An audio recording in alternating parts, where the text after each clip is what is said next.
Il y a au moins une grande différence entre les rues de la Nouvelle-France et celles d'aujourd'hui. L'odeur.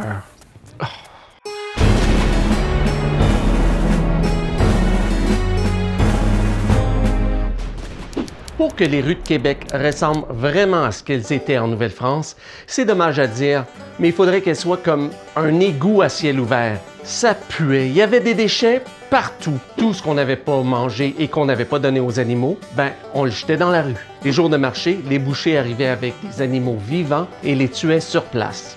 Pour empêcher l'infection que cause leur tuerie, les débouchés seront tenus de faire enlever et porter à basse marée les fumiers et vidanges des bestiaux qu'ils tueront et de laver et nettoyer tellement les autres immondices qu'ils ne causent aucune puanteur.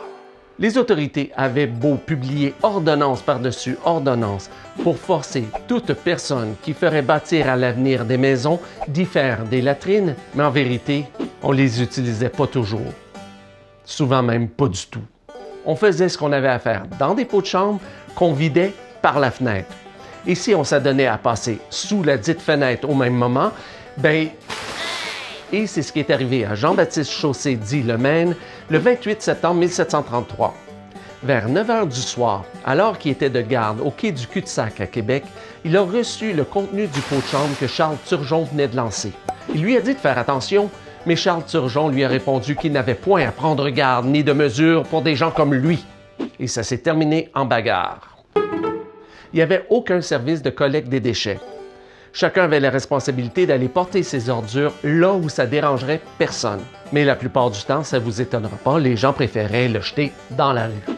Certains plus consciencieux à prime abord le plaçaient sur le bord de leur maison, mais de façon à ce que, éventuellement, avec la pluie, ça se retrouve chez le voisin. D'autres, plus sournois, faisaient jeter et vider leurs pots de chambre par leurs domestiques dans les rues, par les fenêtres, surtout entre 9 et 10 heures du soir et très souvent par malice et pour nuire à leurs voisins. À Québec, plusieurs habitants jetaient tout simplement leurs ordures sur la plage à marée basse. Mais il y en avait tellement que ça nuisait à la navigation.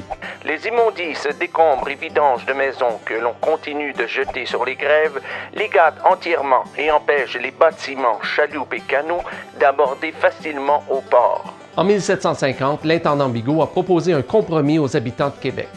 Il conviendrait beaucoup mieux de les mettre au bout de la rue Saint-Pierre, où les débarquements ne sont pas si fréquents, ce qui contribuerait autant à l'agrandissement du port de ce côté-là.